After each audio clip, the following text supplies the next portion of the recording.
मैंने सबसे पहले आपको एक टॉपिक पढ़ाया था सेक्शन नंबर 4। सेक्शन नंबर 4 में मैंने आपको बताया कि बच्चों 4 डेफिनेशंस गिवन है आपके पास, पार्टनरशिप, पार्टनर, फॉर्म नेम किसे कहते हैं और फॉर्म किसे कहते हैं। अगर आपको याद हो तो मैंने आपको बताया था पार्टनरशिप क्या है। सबसे इंपॉर्टेंट ही डेफिनेशन हमारे पास आती है पार्टनरशिप की। पार्टनरशिप की डेफिनेशन स्टार्ट होती है पार्टनरशिप इज अ रिलेशन। याद है आपको पार्टनरशिप क्या बेटा, एक रिलेशन है। ठीक है, रिलेशन में कौन सा रिलेशन था, ये कॉन्ट्रैक्चुअल रिलेशन था हमारे पास। उसके बाद क्या बोला था हमने, partnership is a relation next between persons. क्या हो गया भाई, आप अपने नोट्स को निकालो जहां से पढ़ाया था, स्टार्ट करो उसको वहां से। हाँ जी, partnership is a relation, partnership is a relation between persons, between persons. Persons में हमने कहा था 2 पर्संस की बात कर रहे हैं हम लोग, बेसिकली एक से ज्यादा व्यक्ति की बात कर रहे हैं पर्संस। आगे क्या बोला था, sharing profit of a business carried on by all or any of them acting for all. कुछ याद नहीं है आपको, याद है तो बोलते कितने, पार्टिसिपेशन जरूरी है भाई। तो पार्टनरशिप की डेफिनेशन मैंने करवाई थी। उसके बाद मैंने आपको बताया था पार्टनर किसे कहते हैं। बेसिकली दे आर बेसिकली कह लो जो इंडिविजुअली वो लोग है ना, उनको हम पार्टनर कहते हैं। जब हम कलेक्टिवली बात कर लेते हैं तो उसको पार्टनरशिप फॉर्म कहते हैं, और जिस नाम के अंदर वो काम कर रहे हैं उसको क्या बोलते हैं बेटा, फॉर्म नेम कह देते हैं। सेक्शन नंबर 4 में मैंने आपको ये सारी चीजें समझा और बता दी थी। फिर उसके बाद मैंने आपको काइंड्स ऑफ पार्टनरशिप करवाया था, ड्यूरेशन के बेसिस पे लेकर के आए थे हम, और हम लेकर के आए थे बेटा किस बेसिस पे, एक्सटेंड के बेसिस पे। ड्यूरेशन के बेसिस पे जब हम बात करते हैं तो वहां पर एक आता है पार्टनरशिप एट विल और दूसरा आता है बेटा क्या, फिक्स टाइम पीरियड वाला। याद है आपको पार्टनरशिप एट विल को हमने सेक्शन 7 में डील किया था। कौन से सेक्शन में डील किया था बेटा, सेक्शन 7 में। हमने कहा था यार जनरली ना यहाँ कोई फिक्स्ड टाइम पीरियड गिवन नहीं होता, और तो और बेटा डिटर्मिनेशन गिवन नहीं होता। क्या गिवन नहीं होता, कोई डिटर्मिनेशन आपके पास नहीं होता, कोई टाइम पीरियड नहीं है, कोई डिटर्मिनेशन नहीं है कि इसके बाद हम इसको खत्म कर देंगे। करेक्ट है, तो यहाँ हमने पढ़ा था ये पार्टनरशिप एट विल है। पार्टनरशिप एट विल को सेक्शन नंबर 7 में डिफाइन किया। इसके अलावा जो हमारे पास दूसरा है वो कौन सा है बेटा, partnership for a fixed time period. वो कहीं डिफाइन नहीं है, लेकिन हम पार्टनरशिप एट विल से उसकी डेफिनेशन डिराइव करके लेके आते हैं बच्चों। फिर नेक्स्ट टॉपिक मैंने आपसे डिस्कस किया था particular partnership and general partnership. If you remember, particular partnership and general partnership. Correct है। फिर टाइप्स ऑफ पार्टनर भी मैंने आपसे डिस्कस कर लिया था। एक्टिव पार्टनर कौन होता है, ऑस्टेंसिबल पार्टनर क्या होता है। फिर नॉमिनल सब पार्टनर की बात हो गई थी हमारी, आउटगोइंग पार्टनर की बात हो गई थी, डॉर्मेंट पार्टनर की बात हो गई थी, partner in profit, incoming partner and partner by holding out. Section क्या लगा था बेटा पार्टनर बाय होल्डिंग आउट में, सेक्शन नंबर 7 नहीं है, सेक्शन 20 बताओ, सेक्शन 28, सेक्शन 28। यस, मतलब आपने ये बताया जब सेक्शन, देखो हम क्या करते हैं जनरली अपने एग्जाम में भी ना रॉन्ग क्वेश्चन कोड करके आते हैं, और एग्जामिनर पे इसका बैड इंपैक्ट, बैड भी नहीं डबल टाइम बैड इंपैक्ट जाता है। कैसे कैसे कैसे, सुनो, जब मैंने लिखा section number 7 holding out, correct, तो मतलब मेरे को ये एग्जामिनर को ये बता रहे हो तुम, मुझे सेक्शन 7 भी नहीं आता भाई और सेक्शन 28 भी नहीं आता। समझ रहे हो, जब आप लिख रहे हो सेक्शन नंबर 7 होल्डिंग आउट, तो आपको सेक्शन नंबर 7 भी याद नहीं है, सेक्शन नंबर 28 भी याद नहीं है। इट्स बेटर कि आप वहां क्या लिख करके आओगे, as per the relevant provision of partnership act. क्या लिख के आओगे वहां पे, as per the relevant provisions of partnership act. Correct, अपने को नहीं आता भैया पार्टनरशिप है ये पता है, डन। फिर रिलेशंस स्टार्ट किए थे हम लोगों ने, जिसमें मैंने कहा था कि हम डील करेंगे सेक्शन 9, 10, 11, 12, 13 से। याद करो 9, 10, 11, 12, 13 होता क्या है ना, देखो मेरी मेहनत से काम चलेगा नहीं, आप लोगों की मेहनत चाहिए होगी, और आप लोग घर जाकर के ना पढ़ नहीं रहे हो, आप लोग घर जाके रिवाइज नहीं कर रहे हो, ये बात तो साफ साफ दिख गया मुझे। चलिए सेक्शन नंबर 10 पे आइए, सॉरी सेक्शन नंबर 9 पे आइए। मैंने कहा था जनरल ड्यूटीज, याद है आपको सेक्शन नंबर 9 में क्या डिस्कस किया था हमने, general duties of the partners. Partners के जनरल ड्यूटीज में मैंने कहा था भैया ग्रेटेस्ट कॉमन एडवांटेज में काम करेंगे। कैसे काम करेंगे बेटा, ये ग्रेटेस्ट कॉमन एडवांटेज में काम करेंगे भैया, फेथफुल रहेंगे एक दूसरे के। अगर अकाउंट्स वगैरह की बात करें, फुल इन्फॉर्मेशन वगैरह की बात करें, तो वो लीगल रिप्रेजेंटेटिव्स द्वारा दिए जाने चाहिए, कोई पार्टनर को रोका नहीं जा सकता। इसमें एनालिसिस करके मैंने आपको 2 एग्जांपल दे दिए थे। फिर मैंने एक और सेक्शन नंबर 10 भी लिखवाया कि मैंने आपको नहीं। चलिए आज की क्लास स्टार्ट करते हैं बेटा सेक्शन नंबर 10 से। आप लिखिएगा section number 10, section 10, section number 10। Coverage ज्यादा रखनी है, थोड़ा जल्दी जल्दी लिखना होगा आप। Section 10, duty of indemnity, duty of indemnity. Section 10, indemnify, indemnity is okay same. आइए बेटा, duty of indemnity for loss caused by fraud, for loss caused by fraud, loss caused by fraud, duty of indemnity for loss caused by fraud। Please please please लिखिए। Law की language क्या है? पहले तो जब ना इसके हेडिंग को हम देखते हैं वो अपने आप ही क्लियर कर देता है। कहते हैं ये एक ड्यूटी है। पहली बात तो वैसे भी बताऊं, मैं सेक्शन नंबर 9, 10, 11, 12, 13 क्या पढ़ा रहा हूं मैं आपको? ड्यूटी। क्या पढ़ा रहा हूं मैं आपको? ड्यूटी। सेक्शन 9, 10, 11, 12, 13 में क्या पढ़ा रहा हूं? बोलो, ड्यूटीज पढ़ा रहा हूं, है ना। पार्टनर्स के रिलेशंस कैसे होंगे, पार्टनर्स की ड्यूटीज क्या होंगे, करेक्ट है ना।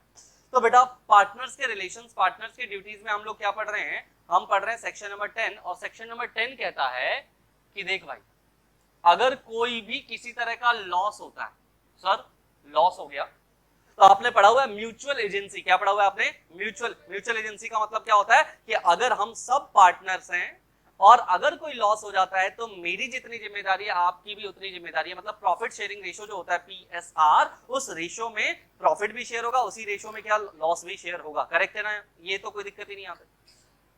तो भैया लॉस हुआ, यहाँ क्या हुआ बेटा? हमें एक लॉस हुआ। इस लॉस को मैं कह रहा हूं ये लॉस ना तेरी वजह से हुआ है भाई, और तू मुझे इंडेमनिफाई करेगा। इंडेमनिफाई का मतलब क्या होता है? इंडेमनिफाई का मतलब होता है to return, to reimburse, to reimburse. ठीक है, आप मुझे रिटर्न करोगे, आप मुझे रीइंबर्स करोगे। क्या रीइंबर्स करोगे बच्चों? आप मुझे रीइंबर्स करोगे लॉस। तेरी वजह से मेरा 1 लाख रुपए का लॉस हो गया, रीइंबर्स कर, चल इंडेमनिफाई कर, इंडेमनिफाई कर। अब तुम मुझे बताओ, पूरा मांग रहा है, पूरा। चल ठीक है, अगर शेयर भी लेता है तो शेयर मांग रहा है। अब तू बता, एक चीज बता, सुन ध्यान से। अगर मेरे पास पार्टनर्स हैं, partner A plus partner B, partnership form है ए एंड बी एसोसिएट करके, दोनों 50-50% के प्रॉफिट शेयरिंग रेशियो में। PSR कितना है दोनों का? 50-50%, करेक्ट, डन। अब भाई ए के किसी मिसकंडक्ट की वजह से, इसने कोई मिसकंडक्ट किया, उस मिसकंडक्ट की वजह से लॉस हो गया, लॉस ऑफ ₹1 लाख। मान लो 1 लाख रुपए का क्या हो गया बेटा? लॉस। अब ए के मिसकंडक्ट की वजह से हुआ, और उस वक्त पैसे नहीं थे ए के पास, या मान लो जो क्लाइंट था ना वो पैसा लेकर के गया बेटा बी से। बी को वो पैसा देना पड़ेगा क्या? बोलो, बी को वो पैसा क्लाइंट को देना पड़ेगा क्या? क्लाइंट को जिसका लॉस हुआ था ना उसको किसने पे किया बेटा? बी ने। ठीक है, पेड द लॉस, इसने लॉस पे कर दिया। समझ में आ रही बात? करेक्ट। अब बी क्या कर रहा है? बी क्लेम कर रहा है भाई ए से। बी किससे क्लेम मांग रहा है? ए से। किस चीज के लिए? कि तू इंडेमनिफाई कर। क्या कर? इंडेमनिफाई द लॉस। अब मेरी बात ध्यान से सुनना। ए कह रहा है कि हाँ ठीक है, मैं 50% दे देता हूँ तेरे को, 50,000 रुपए। कह रहा नहीं, मुझे 50% नहीं चाहिए, मुझे 100% चाहिए, लॉस पूरा रिकवर करना है। क्या ये कर सकता है? क्या करना पड़ेगा? क्या भाई, दोनों पार्टनर्स हैं, और पार्टनर्स में हम एक टॉपिक पढ़ते हैं, that topic is mutual agency. याद है क्या आपको? Mutual agency. तो म्यूचुअल एजेंसी का मतलब क्या है भैया? नहीं, 50-50 नहीं होता म्यूचुअल एजेंसी का मतलब। म्यूचुअल एजेंसी का मतलब होता है कि भाई देख, मैं और तू दोनों प्रिंसिपल एक दूसरे के, दोनों एजेंट एक दूसरे के। जो भी लॉस होगा, जो भी प्रॉफिट होगा, उसमें जो हमारा प्रॉफिट शेयरिंग रेशियो है, उसी रेशियो में प्रॉफिट भी लूंगा, उसी रेशियो में लॉस भी बियर करूंगा। करेक्ट है? करेक्ट है। उसी रेशियो में प्रॉफिट भी लूंगा, उसी रेशियो में क्या लूंगा मैं? लॉस भी बियर करूंगा। समझ में आ रही है ना बात? अच्छा देखो ध्यान से, म्यूचुअल एजेंसी ये कहता है, और ये बंदा क्लेम कर रहा है पूरे 1 लाख रुपए, मतलब 100% loss. Can he do so? बी जो कर रहा है वो सही कर रहा है क्या? बोलो। But the heading says duty of indemnity for the loss caused by fraud. भैया फ्रॉड, ध्यान से सुनो, the word is fraud over here. इसने दोनों पार्टनरशिप में तो हैं, लेकिन दोस्त ध्यान से सुनना, जज बन गए आप तो। अभी ए और बी दोनों पार्टनर हैं, लेकिन दोस्त वो पार्टनर हैं इन द गुड फेथ। कैसे पार्टनर है ना? गुड फेथ, है ना, कि भाई हम लोग कार बेच रहे तो कार ही बेचेंगे अपन। करेक्ट। बट ए ने क्या किया? ए ने जो मिसकंडक्ट किया है, मतलब ये फ्रॉड किया है। इसने क्या किया बेटा?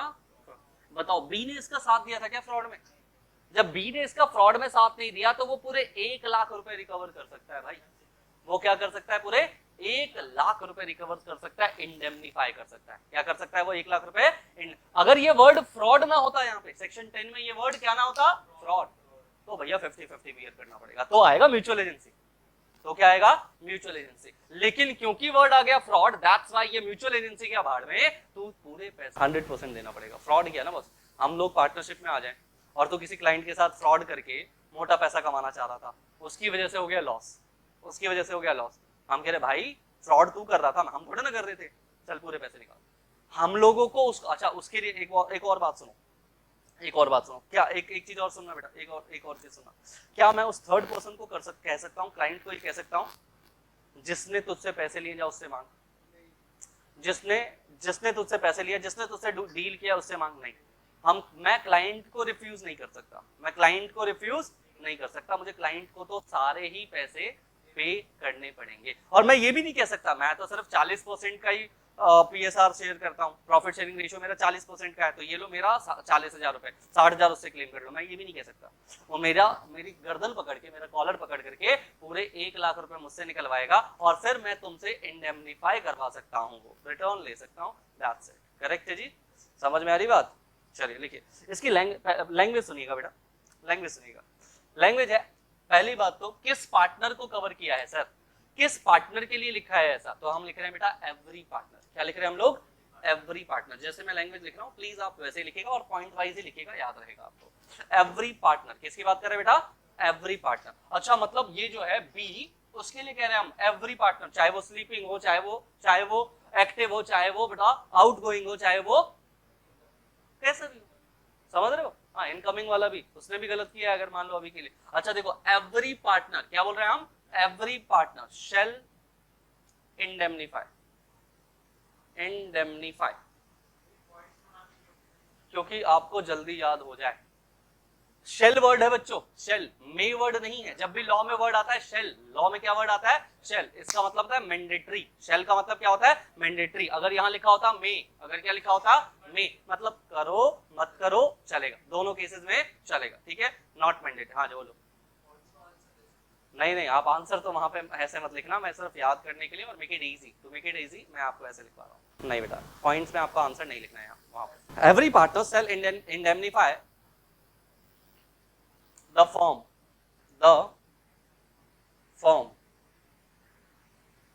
any losses shall indemnify the firm any losses caused by his fraud। लिखो बेटा, caused by his fraud। अच्छा, ये फ्रॉड जो किया है इन द कंडक्ट ऑफ बिजनेस किया है, बिजनेस के दौरान किया है, इन द कंडक्ट ऑफ बिजनेस किया, ठीक है। अच्छा ध्यान से देखो एक बार, यहाँ देखो लैंग्वेज में क्या है। एवरी पार्टनर तो मैंने बताया जी, हर पार्टनर एलिजिबल है। हर पार्टनर यहाँ क्या दिखा रहा है? एलिजिबल दिखा रहा है। एवरी पार्टनर, ऐसा नहीं कि किसी पार्टनर को छोड़ा है किसी को लिया, included every partner. Shall indemnify, shall का मतलब क्या है? Mandatory provision. क्या है बेटा? मैंडेटरी प्रोविजन है, करेक्ट है। द फर्म, अच्छा एक बात बताओ, हम 5 लोग मिलकर के पार्टनरशिप फॉर्म में हैं, मान लो ये भाई इसने फ्रॉड किया है, करेक्ट। अब इसने कहा कि चलो मैं इंडेमनीफाई कर दूंगा 1,00,000 रुपए, मैं आपको इंडेमनीफाई कर दूंगा। किसको देगा वो 1,00,000 रुपए? मुझे देगा, इसको देगा, इसको देगा, इसको देगा। किसको इंडेमनीफाई करेगा? तो मतलब सीधे सीधे ये जो इंडेमनीफाई कर रहा है वो हम पांचों को, हम चारों को कर रहा है। किसको कर रहा है? यानी कि एक फॉर्म को कर रहा है। जब सब मिल करके इकट्ठे बैठते हैं तो उसको क्या बोलते हैं? फॉर्म। याद है आपको सेक्शन 4 क्या बोलता है? फॉर्म का मतलब क्या है? सारे पार्टनर जब इकट्ठे हो जाएं दैट दे मेक्स फॉर्म। वो क्या बनाते हैं बेटा? फॉर्म। तो ये रिटर्न किसको करेंगे पैसा? ये फॉर्म को पैसा रिटर्न करेगा। किसको रिटर्न करेगा बेटा? फॉर्म को। क्या ये भी फॉर्म का पार्ट है? यस, ये भी फॉर्म का पार्ट है, करेक्ट है। एनी लॉसेस, ऑब्वियसली लॉसेस आपको समझ में आता है, कॉज्ड बाय हिज फ्रॉड। ये बेटा फ्रॉड से किया हुआ है। कैसा किया हुआ है इसने? फ्रॉड से। फ्रॉड का मतलब आपको पता है ना, हम 5 में से इस अकेले ने किया और इसका इंटेंशन था मेलाफाइड इंटेंशन। फ्रॉड में क्या होता है बेटा? Mala fide intention. क्या आता है? Mala fide intention. बोलो क्या आता है फ्रॉड में? मेलाफाइड इंटेंशन, ठीक है। मेलाफाइड, अब तुम लिख के आओ नीचे नोट में, कोई दिक्कत नहीं है, एग्जामिनर तो और खुश होगा। मेलाफाइड इंटेंशन जानता है लड़का किसे कहते हैं, करेक्ट। चलो, एक होता है बेटा बोनाफाइड इंटेंशन, एक होता है मेलाफाइड इंटेंशन। बोनाफाइड इंटेंशन का मतलब क्या है? भाई मैंने जो भी किया ना, मैं अननोन था उसके लिए, मतलब गुड फेथ में किया है मैंने, बोनाफाइड, उसको बोलते हैं बोनाफाइड, गलती से हो गया भाई, वो मिस्टेक नहीं होता। और जब मेलाफाइड जानबूझ करके आपने, with intention is malafide, without intention is bonafide, correct? नहीं तो बियर्ड नहीं करना पड़ेगा, तो सबको बियर्ड करना पड़ेगा। That would not cause fraud ना, वो फ्रॉड नहीं बनाएगा ना उसको। फ्रॉड के लिए मतलब क्या, फ्रॉड का मतलब है भैया मेलाफाइड, आपका इंटेंशन कैसा है, mala fide, correct? In the conduct of business. अच्छा एक चीज और समझो, ये कंडक्ट ऑफ बिजनेस में होना चाहिए, कैसा होना चाहिए बेटा, इन कंडक्ट ऑफ बिजनेस। मतलब क्या, वो जो क्लाइंट आया था ना, वो बिजनेस के पर्पस के लिए आया था, उसको जो बेवकूफ बनाया, उसके साथ जो फ्रॉड किया, वो बिजनेस के दौरान ही किया है, बिजनेस की वजह से ही किया है, करेक्ट है? ऐसा नहीं, घर का मामला नहीं है, इसका पर्सनल मामला नहीं है, करेक्ट ना? पर्सनल मामला होता तो क्या उसको आप यहाँ लेकर के आओगे क्या पार्टनरशिप में?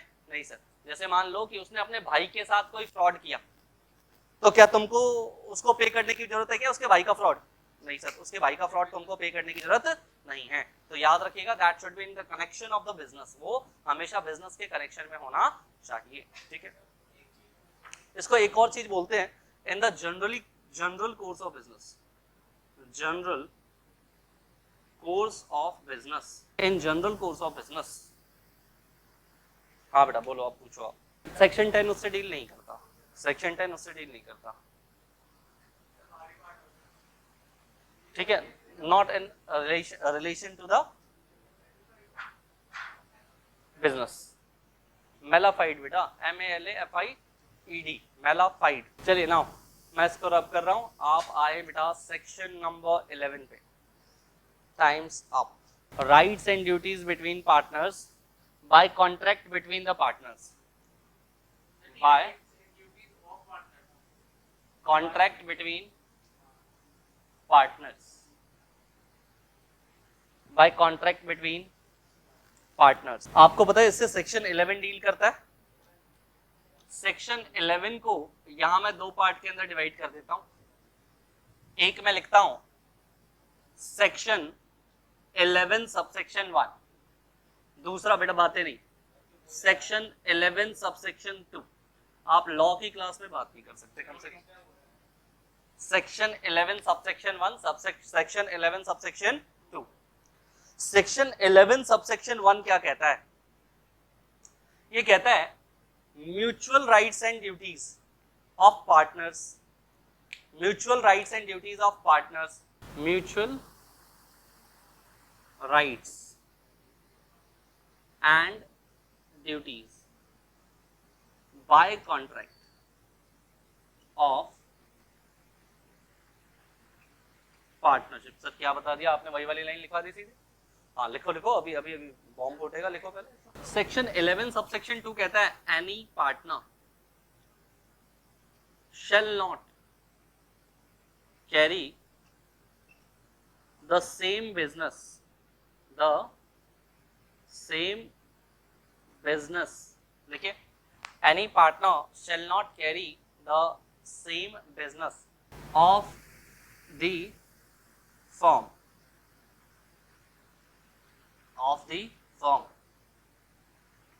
until he is a partner। तुमसे कोई पूछे कि एक बात बता, ये कहां लिखा है कि पार्टनरशिप डीड होनी चाहिए? ये कहां लिखा है कि अगर हम 5 पार्टनर्स हैं तो पार्टनरशिप डीड होनी चाहिए? तो उसको कहना भाई ये लिखा है सेक्शन 11 के सबसेक्शन 1 में। ये लिखा कहां है? सेक्शन 11 के सबसेक्शन 1 में, सॉरी 1 में, क्या बोल रहा हूं मैं, 1 में, 1 में म्यूचुअल राइट्स एंड ड्यूटीज क्या होंगी? By the contract of partnership. Contract of partnership का मतलब क्या है? Partnership deed. बोलो इसका मतलब क्या है बेटा? Partnership deed. मतलब ये कि मैंने अपने पार्टनरशिप डीड में साफ साफ लिख दिया, मैंने अपने पार्टनरशिप डीड में साफ साफ लिख दिया कि हमारे राइट्स क्या होंगे बच्चों, हम पार्टनर से हमारे राइट्स क्या होंगे और हमारी ड्यूटीज क्या होंगी। सर राइट्स और ड्यूटीज बताओ ना क्या होता है? जैसे मैंने इसमें लिखा बच्चों कि अगर कोई भी पार्टनर एक्स्ट्रा कैपिटल लेकर के आता है तो उसको हम 12% पर एनम का इंटरेस्ट देंगे, लिख सकते हैं हम। तो ये क्या हो गया, उस पार्टनर का राइट। ये क्या हो गया बेटा, उस पार्टनर का राइट। किस पार्टनर का राइट हुआ ये, उस पार्टनर का राइट जो एक्स्ट्रा कैपिटल लेकर के आ रहा है, जो एडिशनल कैपिटल लेकर के आ रहा है। बताओ उसकी राइट लिख दिया हमने यहाँ पे, नहीं। अच्छा, इसके अलावा हमने लिख दिया the working partner will get a sum of ₹30,000 as salary. आप बताओ उसकी राइट है या नहीं है? यस सर, उसके राइट्स हो गए। अच्छा, ड्यूटीज लिख दी हमने कि सर हम में से ये वाला जो पार्टनर है वो लॉज के सारे कंप्लाइंसेस वगैरह संभालेगा, इस वाले पार्टनर को अकाउंटिंग अच्छी आती है, अकाउंट्स अच्छे से संभालेगा, इस वाले पार्टनर को सेल्स अच्छा आता है, ये सेल्स अच्छे से संभालेगा। तो तुम बताओ कि यहाँ पर क्या लिखा होता है, यहाँ लिखा होता है राइट्स एंड ड्यूटीज। क्या लिखी होती है बेटा यहाँ पे, rights and duties, well explained होता है। करेक्ट है सर। एक बात बताओ, अगर कॉन्ट्राडिक्शन होता है किसी भी तरह का, कॉन्ट्राडिक्शन होता है between the partnership and the partnership deed, partnership act and partnership deed, तो बेटा मैंने आपको कहा था partnership deed is what, special, है ना। ये स्पेशल प्रोविजंस है यहाँ पे, और ये क्या है बेटा, जनरल प्रोविजंस है। तो special provisions always prevail over the general provisions. Sir 11.2 में क्या लिखा है ये बताओ। 11.2 में लिखा है बेटा, 11.2 में लिखा है any partner shall not carry the same business. अब यहां से बात अलग है, हम 5 लोग बिजनेस कर रहे हैं, करेक्ट, 5 लोग बिजनेस कर रहे हैं। मान लो कि हम लोग फ्लैट्स बना करके मार्केट के अंदर बेच रहे हैं। इस भाई को दिक्कत है कि यार 5 लोग कर रहे हैं, क्या ये छोटा सा अमाउंट प्रॉफिट का मिलता है, नहीं कर रहे इसके साथ, मतलब कर रहे हैं, हमारे साथ भी कर रहा है, लेकिन साथ में क्या करता है, अलग से भी सेम बिजनेस स्टार्ट कर लेता है, अलग से भी बिल्डिंग्स बना करके उसमें फ्लैट्स मार्केट के अंदर ये बेचा जा रहा है। क्या ये कर सकता है क्या? नहीं। तो फिर इसको पार्टनरशिप से रेजिग्नेशन देना पड़ेगा। तब ध्यान से देखो, any partner shall not carry the same business. कोई भी पार्टनर जो है वो सेम बिजनेस कैरी नहीं कर सकता जो कि फॉर्म लेकर के चल रही है, जो कि फॉर्म द्वारा किया जा रहा है। जब तक कि वो पार्टनर है तब तक वो नहीं कर सकता। ऐसा कर सकता है क्या सर, ये पार्टनरशिप को लीव कर दे उसके बाद कर सकता है? हाँ, उसके बाद कोई दिक्कत नहीं है। अब ध्यान से सुनो बेटा, अगर मान लो मैंने इससे पहले से ही पार्टनर्स जो है जितने भी, उनको हमने पहले से ही यहाँ पे लिख के दे दिया। कहाँ पे? यहाँ पे हमारे डीड के अंदर, कि if you will be a partner once, then you cannot do the same business till 3 years passed, till the 3 years passed on। अब बताओ, क्या मैं ऐसा कोई प्रोविजन पार्टनरशिप डीड के अंदर लिख सकता हूं या नहीं लिख सकता, कि भाई तू पार्टनर बनेगा, जैसे ही तू पार्टनर बनेगा और अगर कल को छोड़ करके जा रहा है तो 3 साल तक तू ये काम नहीं करेगा। क्या तुम्हारा एम्प्लॉयमेंट कॉन्ट्रैक्ट होता है या नहीं होता बिजनेस के कंपनीज के साथ? क्या एम्प्लॉय के कॉन्ट्रैक्ट में भी ऐसी बातें लिख दी जाती है क्या, कि भाई आप 3 सालों तक हमारी जॉब जो है वो नहीं छोड़ सकते? करेक्ट है, लिख दिया जाता है नहीं लिख जाता? सर लिख दिया जाता है। कॉन्ट्रैक्ट हमेशा प्रिवेल करेगा, याद रखिएगा, कॉन्ट्रैक्ट हमेशा क्या करेगा बेटा, प्रिवेल करेगा। तो इसके नीचे एक छोटा सा नोट डाल करके प्यारी सी बात लिख दो, नोट।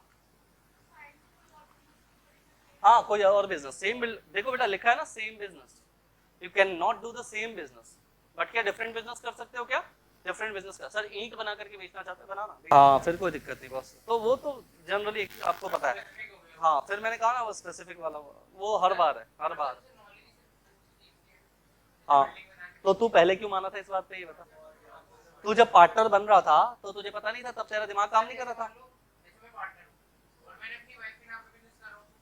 हाँ, तब देखो क्या होता है वहां पे।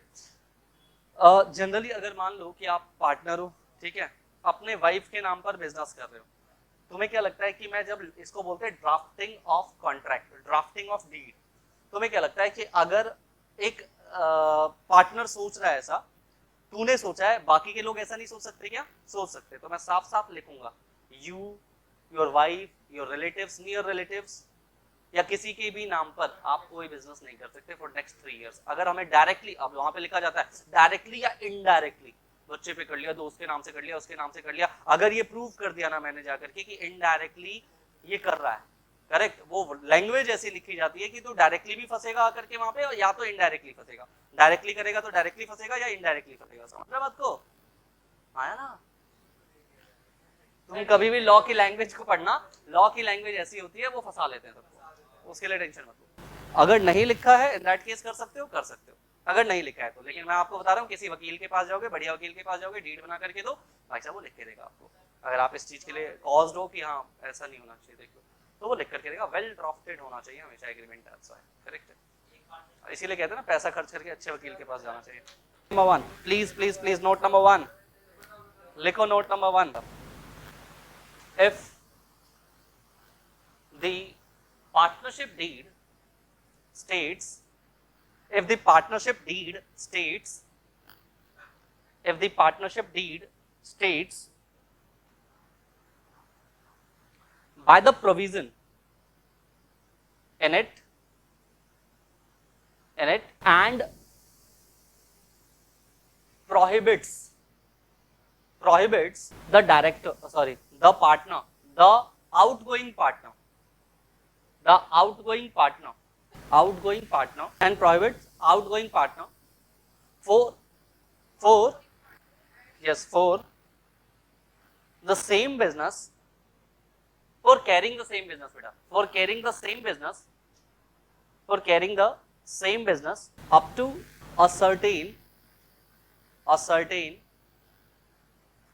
time, up to a certain time is valid. अब लिखते हैं बेटा सेक्शन नंबर 12 को, कंडक्ट ऑफ बिजनेस। आपके पास बुक्स है, section number 12 conduct of business, right to take part in the conduct of business. पहली बात तो जब हम कहते हैं right to take part in the conduct of business, तो कौन सा पार्टनर कंडक्ट ऑफ बिजनेस के अंदर पार्ट कर सकता है? तो हम कहते हैं एवरी पार्टनर। क्या बोल रहे बेटा? Every partner. मतलब किसी पार्टनर को मना कर रहे हैं क्या? नहीं। पहले तो हम कह रहे हैं सर सारे के सारे पार्टनर जो है कंडक्ट ऑफ बिजनेस में आ सकते हैं। मतलब स्लीपिंग पार्टनर भी आ सकता है क्या? मन कर रहा है उसका कि मैं आज जाऊं और मैं कंडक्ट ऑफ बिजनेस में पार्टिसिपेट करूं, आप जाओ, आप स्लीपिंग नहीं रहोगे, अब आप क्या हो जाओगे बेटा? एक्टिव पार्टनर हो जाओगे। क्या हो जाओगे? अब आप एक्टिव पार्टनर हो गए। आपको मना थोड़ा ना किया था, आप खुद से कह रहे थे कि मैं स्लीपिंग बनूंगा। करेक्ट है? दैट्स व्हाई स्लीपिंग बनना या ना बनना आपके ऑप्शन पे। करेक्ट है? स्लीपिंग बनना या ना बनना आपके ऑप्शन पे। दैट्स व्हाई हमने लिख दिया एवरी पार्टनर। किसको लिखा है बेटा हमने? Has the right. नहीं, डीड में मेंशन नहीं होता जनरली कि एक्टिव होगा, और है तब नहीं कर सकता वो। ठीक है? Has the right to take part in the business, है ना? क्या बोल रहे हैं बेटा? Has right to take part in business, right to take part in business, has right to take part in business. ठीक है? This is because the partnership firm is a business of partners. हाँ जी, एक अकेले का business थोड़ा ना है। किसका बिजनेस है ये? बिजनेस ऑफ पार्टनर्स, सबका बिजनेस है। That's why. ठीक है? मैनेजमेंट को, हाँ करेक्ट है। चलो, every partner has a right to take part in the business of the firm. This is because the partnership firm is a firm of partners and their management generally powers are generally coextensive.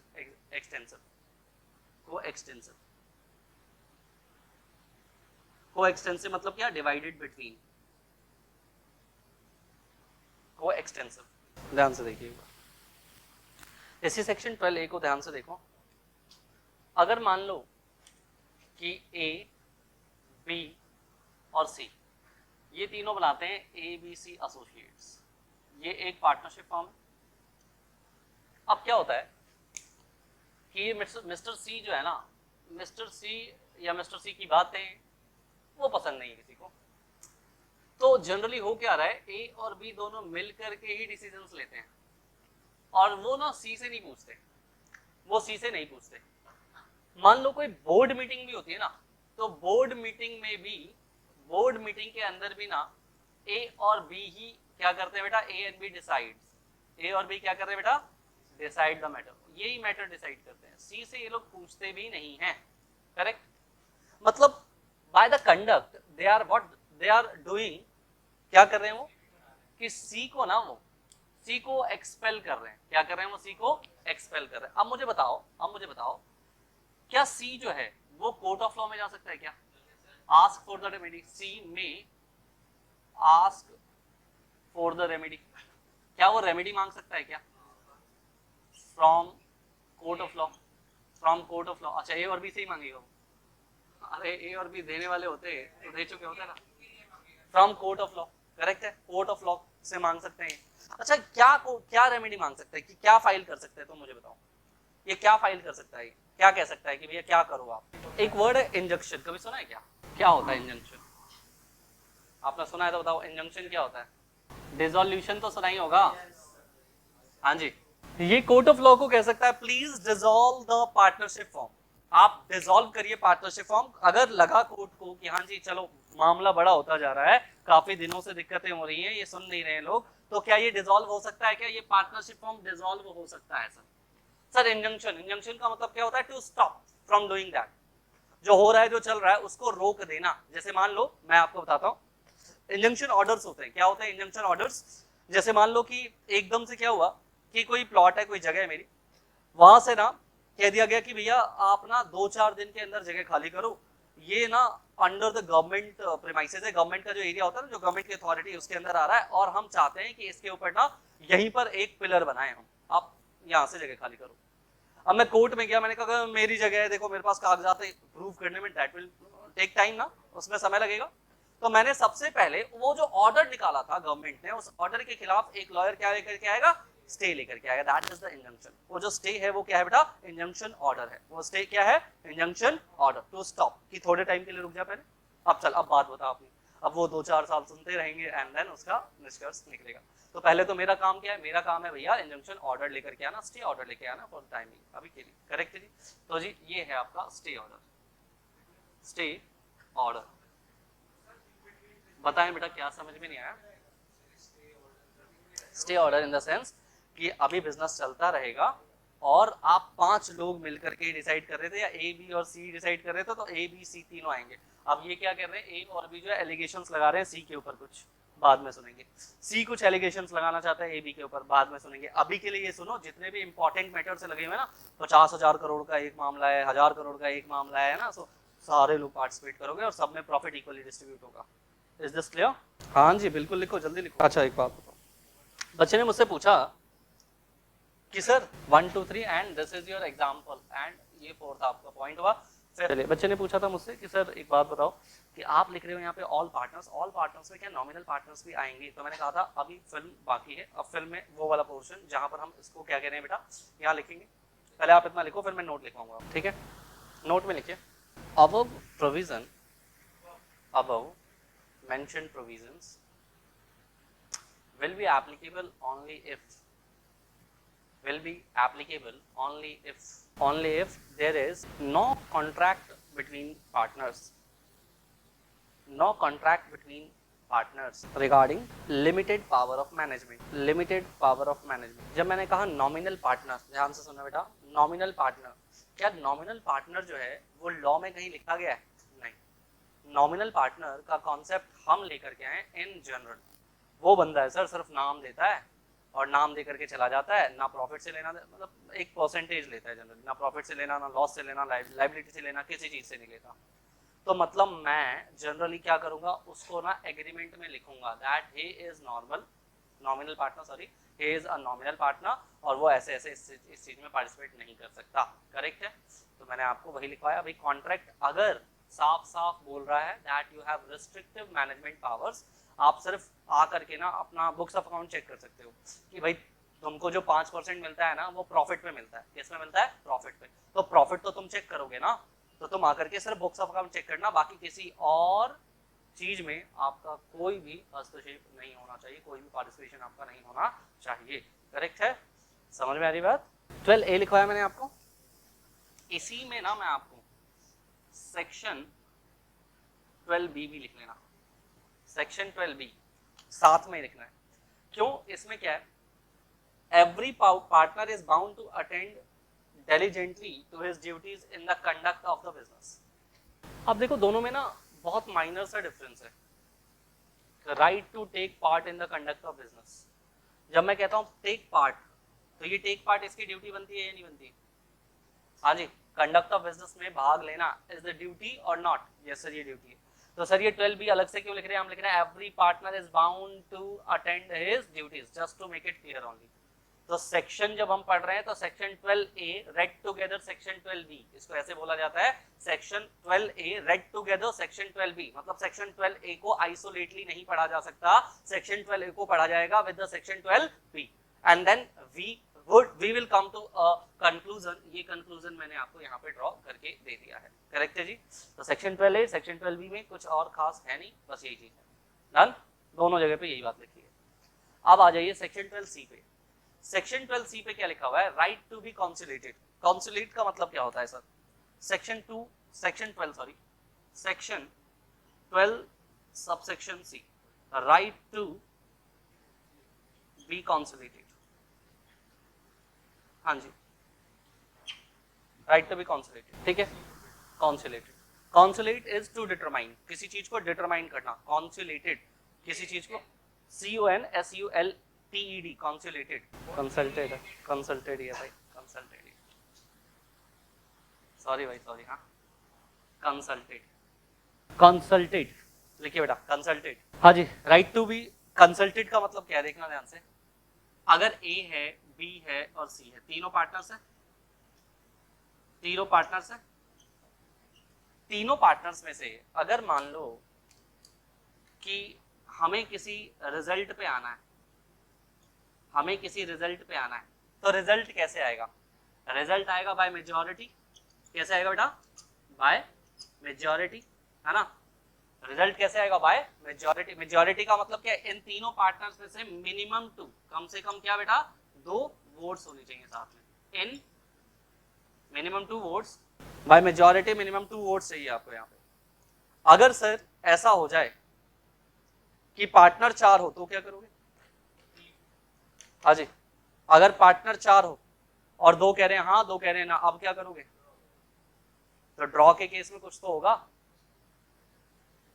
In that case हम अपने agreement के अंदर इसको mention करेंगे कि अगर मान लो कि यहाँ पर हम 4 में से 2, हाँ अब ऐसा तो नहीं है 4 पार्टनर का होना गुनाह तो नहीं है, कहीं पर भी पार्टनरशिप फॉर्म मना तो नहीं करता ना, 4 पार्टनर हो सकते हैं, नहीं हो सकते? हो सकते हैं। जब 4 पार्टनर हो सकते हैं तो हम वहां पे मेंशन करेंगे जो उस वाले मीटिंग का प्रेसिडेंट होगा, चेयरपर्सन होगा। प्रेसिडेंट वर्ड यूज कर लो या चेयरपर्सन वर्ड यूज कर लो। प्रेसिडेंट होगा, चेयरपर्सन होगा, उसके पास एक वोट होता है, उसको बोलते हैं टाई वोट। क्या बोलते हैं उसको? Tie vote. In case of tie वो एक वोट करेगा और वो यानी उसके पास जनरली कितना हो गया? 2 वोट हो गए उसके पास। उसके पास कितने वोट हो गए? फिर 2 वोट हो गए। समझ रहे हो बात को? तो ये क्या होता है? अच्छा सर एक बात बताओ, क्या हर एक बार प्रेसिडेंट या जो चेयरपर्सन बनेगा ऑफ द मीटिंग वो एक ही बंदा होगा क्या? ऐसा हो सकता है फर्स्ट मीटिंग में ये, सेकंड में ये, थर्ड में ये, फोर्थ में ये, इस तरीके से चलता रहेगा फिर फर्स्ट, सेकंड, थर्ड, फोर्थ। समझ रहे हो? हाँ या ना? तो ऐसा चलता रहेगा। लिखिए बेटा सेक्शन 12C के अंदर, if any difference arises between the partners shall be determined by majority, shall be determined by majority। Correct है? ऐसा हो रहा है कि पूरा का पूरा ना बिजनेस ही चेंज कर रहे हैं। We want to change the business. हम 3 पार्टनर है, मान लो ये 3 पार्टनर है and they want to change the business. Basic structure है ना ये बिजनेस भाई। जैसे मैं कहता हूँ कि हम लोग प्लॉट्स बेचते हैं, तो बेसिकली ये प्लॉट बेचने का काम करते हैं। अब कह रहे हैं हम प्लॉट नहीं बेचेंगे, अब इसके ऊपर ना हम लोग फ्लैट्स बना करके मार्केट के अंदर बेचेंगे। ये दोनों हाँ कर रहे हैं, ये गंदा कह रहे हैं नहीं नहीं हम ये फालतू के टोटे नहीं मारने भाई, ये सब नहीं करेंगे आप लोग। अब बताओ क्या करना चाहिए हमें? मेजॉरिटी डिसीजन मिली या नहीं मिली? मिलेगी या नहीं मिलेगी?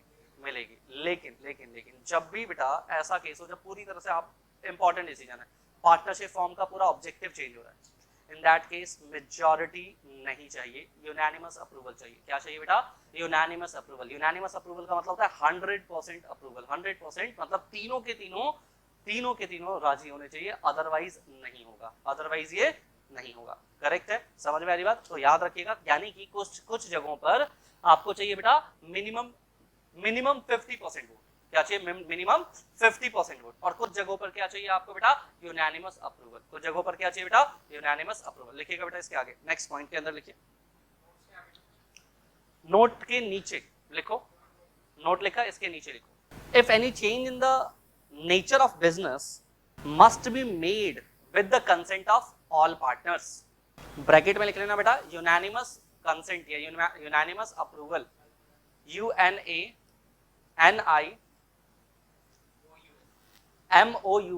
यूनानिमस। यूनानिमस मतलब 100% कंसेंट चाहिए। यूनानिमस कंसेंट, यूनानिमस अप्रूवल, कुछ भी लिख लीजिए। यूनानिमस कंसेंट और यूनानिमस अप्रूवल मतलब आपको सेक्शन 12C क्या बताता है? देखना बेटा, सेक्शन 12C 2 बातें बताता है। अगर रूटीन बिजनेस है, अगर कोई भी रूटीन बिजनेस है, तो इसमें आपको क्या चाहिए बेटा? यहाँ चाहिए आपको मेजॉरिटी। क्या चाहिए आपको यहाँ पे? मेजॉरिटी। अगर ऑब्जेक्टिव चेंज हो रहा है, चेंज इन ऑब्जेक्टिव क्या हो रहा है बेटा? चेंज इन ऑब्जेक्टिव, तो आपको क्या चाहिए बेटा? Unanimous approval. क्या चाहिए आपको? यूनानिमस अप्रूवल या यूनानिमस कंसेंट। करेक्ट है जी? 12D is right to access to the book. D में लिखो right to access the book, right to access the books. मैं आपसे ये जानना चाहता हूँ, एक्सेस द बुक, बुक्स का मतलब क्या है? Books of accounts. बुक्स का मतलब क्या बेटा? Books of accounts.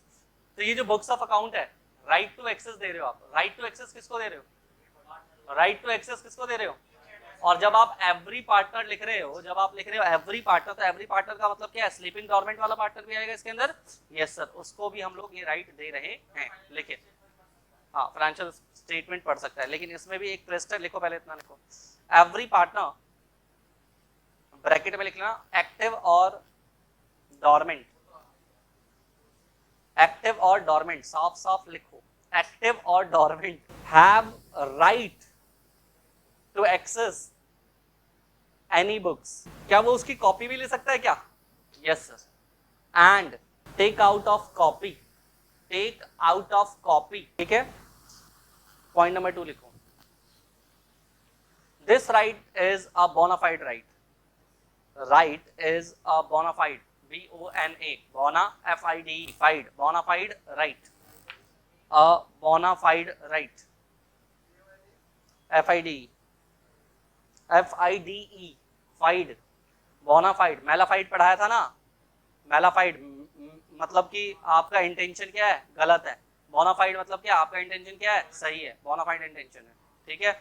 आप क्या कर रहे हो? आप तो ये बुक्स ऑफ अकाउंट देखने गए हो इसके लिए नहीं कि आप अभी बस इस्तीफा दोगे और उसके बाद दूसरे, मेरे को ऐसा पता लग रहा है, मान लो हम 5 पार्टनर्स हैं, मुझे लगता है ये तो चीटर है, ये अभी किसी मेरे जो कॉम्पिटिटर फॉर्म है ना उससे मिल करके आया है, और हो सकता है कि ये ना अब यहाँ पर क्या करे, रिजाइन करे और उसके बाद कंपटीशन वाली फॉर्म को ज्वाइन कर ले। करेक्ट है, मेरे को साफ साफ दिख रहा है। इन दैट केस क्या हम इसको रिफ्यूज कर सकते हैं? क्या हम इसको रिफ्यूज कर सकते हैं? क्यों? क्योंकि यहाँ पर इंटेंशन आपका क्या होना चाहिए बेटा? बोनाफाइड होना चाहिए। इसका बोनाफाइड दिखाइए जरा, तब मैं, अदरवाइज ऐसा आप चालाकी करना चाहते हैं नहीं, फिर नहीं दिखाएंगे इसको, फ्रॉड बंदा है, समझ रहे हो? तो बोनाफाइड इंटेंशन होना चाहिए, ठीक है, साफ साफ लिखा है लॉ में। उसके बाद लिखिए बेटा 12E में लिखिए, 12E में लिखिए, जल्दी लिखिए 12E, right of legal heirs, right of legal heir, comma या ऑब्लिक डाल दो, oblique representatives, oblique authorised agents, authorised agents. चलो जी, मेरे को एक बात बताओ, ध्यान से सुनना। मान लो कि 5 पार्टनर मिलकर के उन्होंने एक पार्टनरशिप फॉर्म बनाई। देखो, partnership is always a form basically जहां पर बॉडी ऑफ इंडिविजुअल्स मिल रहे हैं, और वो बॉडी ऑफ इंडिविजुअल्स ना लाइक माइंडेड है, एक जैसा सोचते हैं, इसीलिए वो मिले। अब हुआ क्या है कि मान लो कि हम 5 में से किसी एक की डेथ हो जाती है, मैं क्यों ही पॉइंट आउट करूं कि अगर तुम्हें चोट भी लग जाए तो क्या, मास्टर नहीं कहा था ऐसा। तो भाई साहब, किसी एक की डेथ हो जाती है और उसका बच्चा है एक छोटा सा प्यारा सा नन्हा सा, वो बच्चा अब he want to take part in the partnership form. क्या वो कर सकता है? क्या ऐसा? क्या उसका ये राइट नहीं है? क्या वो लीगल हेयर है उसका? अभी पहले तो समझो, लीगल हेयर है वो। लीगल हेयर का मतलब समझते हो ना? जैसे मैं, मेरे बाद कौन है? मेरी वाइफ या मेरे बच्चे, दे आर कॉल्ड एज, अच्छा ऊपर कौन है? मेरे मेरे ऊपर है पिताजी या मम्मी, they are called legal heirs. ये कौन हो गए? सारे लीगल हेयर्स। लीगली ये मेरी कोई भी अगर प्रॉपर्टी है, कोई भी चीज है, तो वो इनके नाम पे जानी है। करेक्ट है? अच्छा, मैं शादी नहीं हुई तो भी वही जाए, उनके नाम पे जाएगा ना, शादी वादी हो गई है तो इनके नाम पे जाएगा। करेक्ट है? अच्छा सुनो, आगे सुनो। दूसरी बात, रिप्रेजेंटेटिव्स का मतलब क्या होता है कि मैंने ना हर जगह पे अपनी गर्लफ्रेंड को रिप्रेजेंटेटिव बनाया हुआ है, या फिर ऑथराइज्ड एजेंट जो है वो मेंशन किया हुआ है। Got it? मतलब मुझे मेरे घर वालों पे विश्वास करना, हो सकता है ना मैं थर्ड पर्सन को किसी को भी रिप्रेजेंटेटिव बना सकता हूँ, नहीं बना सकता। मैंने एक विल क्रिएट की हुई है, उस विल क्रिएट के अंदर मैंने अपना कोई इलेजिटिमेट मेरा चाइल्ड था, मैंने उसको कहा है भैया you are the authorised agent और एंड ऑल जो भी है, मैंने उसको बना दिया। या थर्ड पार्टी कोई भी जिससे मेरा कोई रिलेशन नहीं है, मैंने उसको बना दिया। अरे यार, तूने मेरा ध्यान रखा है, मैं तेरे को दूंगा, ठीक है ना? तो इस तरीके से भी हो सकता है। क्या ये भी हो सकता है? लीगल हेयर्स का मतलब समझो, यहाँ पर जब हम बात करें रिश्तों की, तो यहाँ पे लीगल हेयर्स आ जाएगा, या रिप्रेजेंटेटिव की बात कर लो, या फिर और क्या बात कर रहे हैं बेटा? ऑथराइज्ड एजेंट की। तो उसमें आपने विल क्रिएट किया हुआ है और विल के द्वारा उनका नाम बताया हुआ है। करेक्ट? इल लेजिटिमेट, एक होता है लेजिटिमेट, तेरा खुद का है, हाँ, और एक खुद का इन द सेंस तेरी वाइफ से हुआ है, और एक होता है तेरी दूसरी वाली जो वाइफ कभी हो ही नहीं पाएगी। अब मेरी बात तो सुनो, he cannot participate in the business, he cannot participate in the business। अगर आप कह लो लीगल हेयर्स हो, रिप्रेजेंटेटिव्स हो, या फिर वो पार्टिसिपेट नहीं कर सकते बिजनेस में, बट बस वो क्या क्लेम कर सकते हैं? वो क्लेम प्रॉफिट क्लेम कर सकते हैं, और साथ में कह सकते हैं मुझे बुक्स ऑफ अकाउंट दिखा दो। नहीं कर सकते। अच्छा तुम बताओ ना, ये बंदा अच्छा था, समझ रहे हो, लेकिन क्या पता इसका बच्चा अच्छा ना निकले, हो सकता है नहीं हो सकता। पार्टनरशिप में हम लोग अच्छे दोस्त थे, लेकिन उसके बच्चे से मेरी हमेशा लड़ाई रहती है, हो सकता है नहीं हो सकता, हो सकता है। भाई देख लो थोड़ा, कुछ होना नहीं चाहिए सर। चलो लिखिए इसको, लिखिए in the event of death, लिखिए in the event of death, in the event of death, इसी में लिखो भाई, in the event of death, section है आपके पास 12E, in the event of death, D करा दिया ना इससे पहले, 12E इसीलिए लिख करके देना पड़ता है तुमको। इन the event of death, his legal heirs, representatives or authorized agent, legal heirs, representatives and authorized agents, legal heirs, representatives and authorized agents shall have right to access books of accounts, right to access books of accounts, right to access books of accounts, ठीक है। ये जो मैं आपको लिखवा रहा हूं ना, ये सब लॉ के अंदर एज इट इज लिखा हुआ है। अब ये जो नोट लिखवा रहा हूँ ये एनालिसिस का पार्ट है, ये लॉ में नहीं लिखा हुआ, इसको लिखिए नोट वाले में। मैं दे वर्ड करके लिखवा दूं, तुम्हें समझ में आएगा। दे का मतलब है लीगल रिप्रेजेंटेटिव ऑथराइज, ठीक है। They can not be a partner in the partnership form, they cannot be a partner in the partnership firm until unless authorized by deed, authorized by deed, authorized by deed। so deed में लिख दिया ना, मरेगा तो उसका बेटा आएगा, लिख दिया तो भाई भैया, फिर भैया करेक्ट है जी। मतलब डीड माई बाप है, डीड के अलावा अगर आप पार्टनरशिप को भी पढ़ते हो, पार्टनरशिप एग्रीमेंट को भी पढ़ते हो, कोई फर्क नहीं पड़ता, डीड ही माई बाप है सब जगह पे। एक आधी जगह पे ऐसा है कि डीड के ऊपर, एक आधे प्रोविजंस में मैं आपको पढ़ाऊंगा डीड के ऊपर भी प्रिवेल कर जाएगा क्या वो प्रोविजन, एक आधी जगह पे मैं आपको बताऊंगा बेटा यहाँ पर डीड के ऊपर भी प्रिवेल करेगा प्रोविजन। वो साफ साफ ना उसको बोलते क्या, वो ऐसा प्रोविजन है जो सारे डीड के ऊपर, सारे लॉज के ऊपर उसमें साफ साफ लिखा होता है, एक वर्ड से स्टार्ट होता है, not with standing anything contained in this act, not withstanding anything contained in the agreements of the partners, ऐसे वर्ड लिखा होता है। मतलब इसको बोलते हैं ओवरराइडिंग इफेक्ट मिल गया, उस वाले सेक्शन को क्या मिल गया, ओवरराइडिंग इफेक्ट मिल गया। लॉ इस तरीके से लेकर के जाता है। देखिए section number 13 mutual rights and liabilities, mutual rights and liabilities section number 13। Next topic लिखिए सेक्शन 13, हाँ मेरे भाई, section 13 mutual rights and liabilities, लिखिए 13A right to remuneration. First लिखो, फर्स्ट पॉइंट इसका, no partner is entitled to receive, no partner is entitled to receive remuneration. Next point लिखो, if agreement allows the same, the partner will be entitled, the partner will be entitled। Note लिखो, note number 1, और इस note को समझो। ये जो note में लिखवाता हूं इनके ऊपर बनते बेटा केसेस, ध्यान से सुनिएगा। 1 2 3 ये तीनों पार्टनर्स थे, ए बी और सी तीन पार्टनर थे, ए बी और सी ये तीनों पार्टनर्स थे। अब यहां क्या होता है कि यहाँ पे डी जो है ना वो इनकमिंग पार्टनर है। डी कौन है बेटा, इनकमिंग पार्टनर है। मैं आपको बता दूं कि पहले ये पार्टनरशिप फॉर्म को 10 इयर्स हो गए, 10 साल हो गए, और ए को 30,000 की सैलरी मिल रही है, बी को 30,000 की सैलरी मिल रही है, और सी को भी 30,000 की सैलरी मिल रही है। इन दैट केस डी आता है और डी भी पार्ट हो जाता है इस पार्टनरशिप फॉर्म का। डी भी क्या हो जाता है बेटा, क्योंकि ये इनकमिंग पार्टनर है तो ये भी इस पार्टनरशिप फॉर्म का पार्ट हो जाता है। और डी को कोई भी सैलरी नहीं दी जाती, कोई भी सैलरी नहीं दी जाती। आप मुझे बताओ क्या ये सही हो रहा है? हाँ जी, जो ये डी है वो 30,000 रुपए नहीं पा रहा, क्या ये सही हो रहा है? आया ना, ध्यान से सुनिए।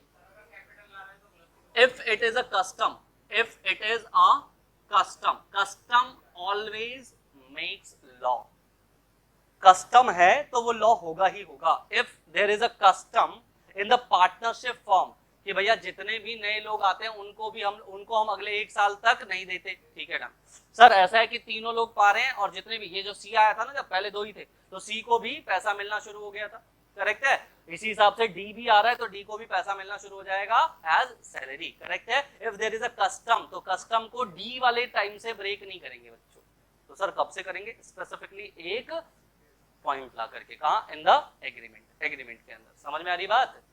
हाँ जी एग्रीमेंट के अंदर। तो लिखिए if there is a custom, note में लिखिए if there is a custom, नहीं बनाओ मत, लिख लो। If there is a custom, the incoming partner is entitled to get the remuneration, even in the absence